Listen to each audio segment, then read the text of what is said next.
What's going on, everyone? This is your boy AshTheMan. Thank you so much for tuning in. So we're going to be talking about To the Abandoned Sacred Beast, episode 11, The Start of Troubles Ahead. Now, of course, this episode picks off where Hank, ended up defeating the Hellhound, which was Roy, in order, to kill the Incarnates. That's his whole purpose and the mission of the ex-captain of that squad. Now, and it turns out this episode picks up where it looks like they got Hank tied up to a chair. Klein is trying to get, Hank to kind of like spill the beans of like where the location of the Incarnates and all that good jazz, which just seemed kind of pointless. And let me just take a pause from the review because in the manga, even though the manga only spent like so many pages on it, it was kind of like a poor job if you ask me.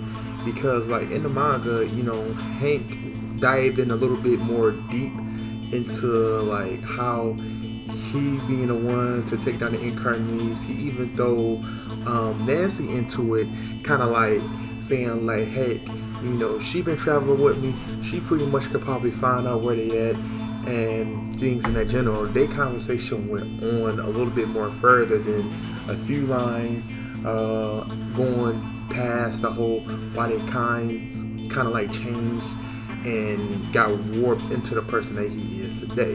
So just want to just say that.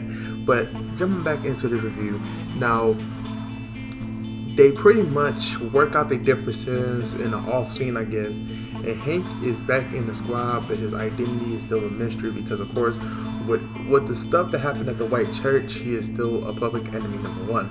So he pretty much disguised under the platoon of the Incarnates Elimination Squad. Now, in the terms of this, they found the fortress of which Kynes and the rest of the people, Incarnates and his army is laid out at. Now, due to Hank's relationship with Miles, he kind of like gets a little bit of an understanding how his fighting tactics is into being able to take him down.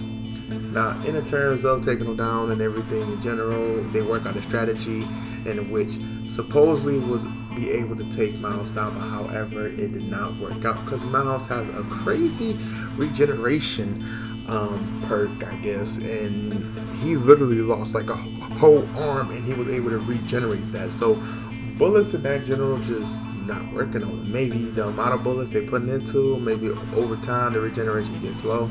I just know that he fled from the fight twice. Not saying that he couldn't hold his own. It's a plan that Kynes has that he intends to unfold since he have all the pieces in place.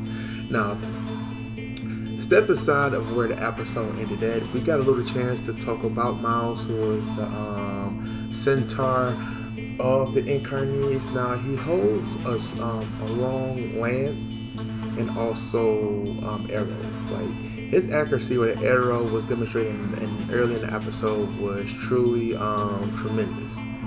And his tactics in battle is strike if you're an opponent and then taking them out. Pretty simple and pretty good effective since he's a centaur. So, and then we got a little chance to kind of like talk about his past events where he was a doctor, where a lot of the patients he used to see during the war would kind of like, he would heal them up, bandage them up and everything. But if they end up dying, what's the purpose? So, of course, he got drafted into that division, became the Centaur Incarnate, and of course, everything unfolded. So, that's pretty much what leads this episode at. Now, again, episode to me was kind of like here and there, because, again, the whole part with Hank being tied up is definitely questionable. I thought they could have been a little bit more breathtaking to get the audience more into it and get a more understanding of why he wants to kill his previous comrades. Now, of course, at this point we already know, but it brings up the suspense. What I'm trying to say, bring up the suspicion, and not only bring up the transition into him getting over that hump and being okay and understanding of the task that's in their hand. So I think they kind of missed the ball with that. So, but everything else was pretty good. I think the action was great. I think the characters that was in place was good.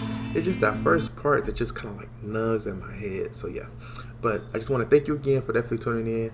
Leave a comment about the situation, leave a like on the video, and subscribe and hit that notification button. Other than that, AshTheMan is out. Peace.